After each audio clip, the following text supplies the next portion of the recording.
Today's topic is classification and size of aggregate.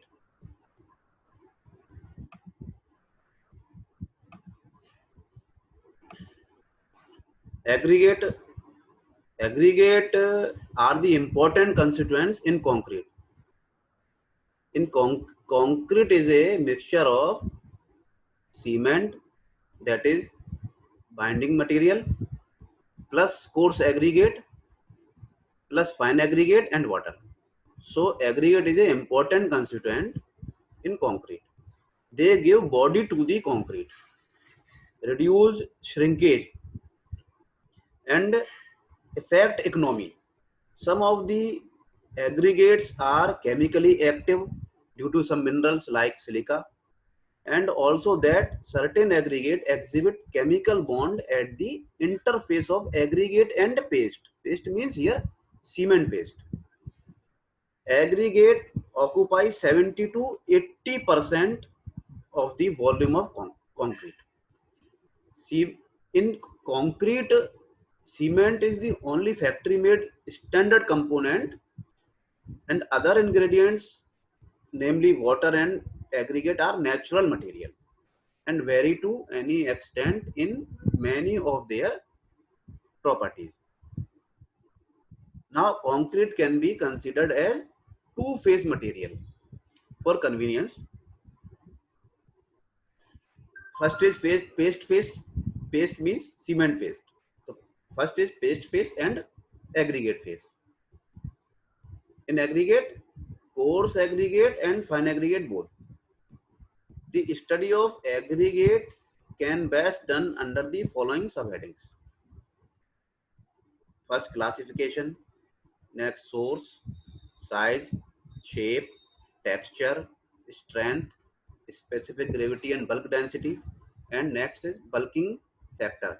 Bulking is basically for fine aggregate, means sand. Importance of bulking in sand. Next, soundness. Next, thermal properties, and last is sieve analysis. These are the topics. Now, classification of aggregate. There are three types of aggregate. First, normal weight aggregate. Second, lightweight aggregate. Lightweight aggregate used in lightweight concrete or high-rise building. And third is heavyweight aggregate. Here, normal weight aggregate only, we discuss only normal weight aggregate for concrete structures. So normal weight aggregate can be further classified as natural aggregate and artificial aggregate. Under the category of natural aggregates, some aggregates like sand, gravel, crushed rock such as granite, quartzite, basalt and sandstone. In artificial aggregate, broken bricks, air cooled slag, sintered fly ash, bloated clay. So these are the natural and artificial aggregate. Aggregate can also be classified on the basis of the size of the aggregate. On this basis, aggregate are coarse aggregate and fine aggregate. Coarse aggregate means stone and fine aggregate is sand. Now, sources of stone, sources of aggregate. Almost all natural, basically aggregate or stone derived from rocks. Almost all natural aggregate materials originate from bed rocks. There are three kinds of rocks, namely igneous rocks, sedimentary rocks and metamorphic rocks. Now, aggregates from igneous rocks. Most igneous rocks make highly satisfactory concrete aggregate because they are normally hard, tough and dense. Hard for the resisting of scratch or abrasions. Tough for the impact, resisting impact loading, and high density.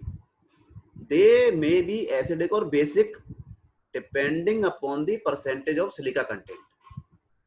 If silica content is more, then rock or stone is acidic nature, and silica less, then stone have basic nature. The igneous rocks as a class are the most chemically active concrete aggregate and show a tendency to react with the alkalis in cement. This is the very important topic or reaction, alkali aggregate reaction, and discussed in another lecture. Bulk of the concrete aggregate that are derived are of igneous origin. Aggregate from sedimentary rocks. Some siliceous sandstones have proved to be good concrete aggregate in the category of sedimentary rock. Sandstone is the type of sedimentary rock. Third source of aggregate from metamorphic rock. Many metamorphic rocks, particularly quartzite and gneiss, have been used for production of good concrete aggregate. It may be mentioned that many properties of aggregate, namely chemical and mineral composition, petrographic description, specific gravity, hardness, strength, physical and chemical stability of aggregate, pore structure, etc., depend mostly on the quality of parent rock. These properties of aggregate, ever properties of aggregate, are depend on parent rock. But there are some properties possessed by the aggregate which are important. So far as concrete making is concerned, which have no relation with the parent rock. Some properties of aggregate depends on the parent rock, and some properties of aggregate not depend on parent rock. Particularly the shape and size not depend on parent rock. It may be wrong to conclude.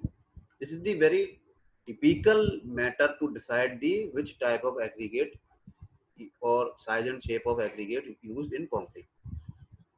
It may be wrong to conclude that good concrete cannot be made from slightly inferior aggregate obtained from not so good parent rock.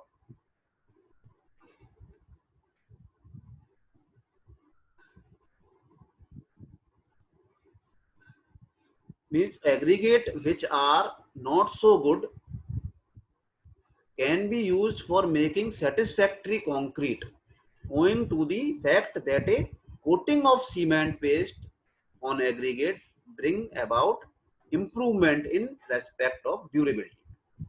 So here is a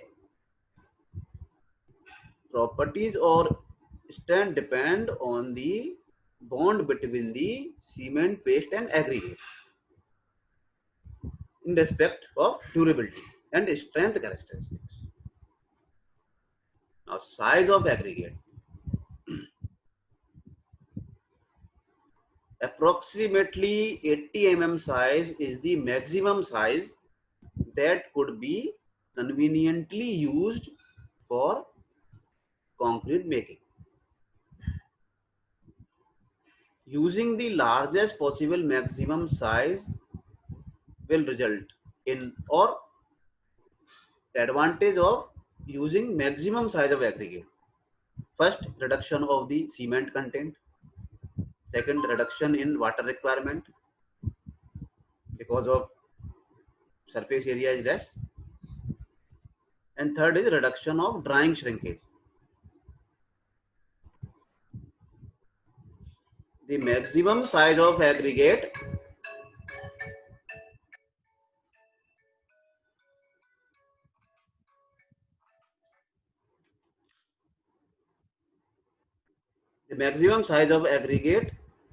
that can be used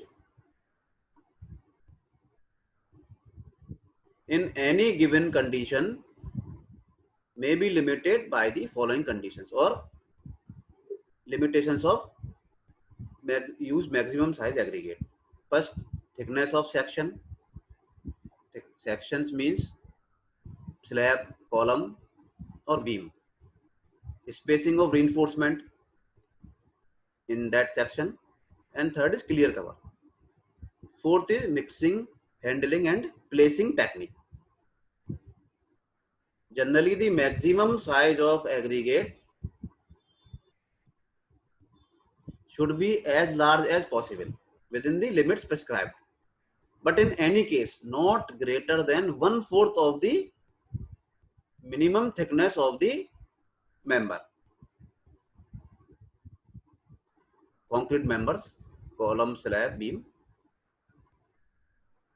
And second is for heavily reinforced concrete members, the nominal maximum size of aggregate should usually be restricted to 5 mm less than the minimum clear distance between the main bars. Distance between the main bars minus 5 mm. It is the size of aggregate, or 5 mm less than the minimum cover to the reinforcement, whichever is smaller. But from various other practical considerations, for reinforced concrete work, aggregate having a maximum size of 20 mm are generally considered satisfactory. In general, 20 mm size satisfactory. Aggregates are derived in two categories from the consideration of size. On the basis of size, aggregate are two types. First, coarse aggregate, and second, fine aggregate. The size of aggregate bigger than 4.75 mm. This is the important criteria or data. The size of aggregate bigger than 4.75 mm is considered as coarse aggregate, and aggregate whose size is 4.75 mm and less is considered as fine aggregate. Fine aggregate means sand. So this is the aggregate in general, and size of classification and size of aggregate. Thank you.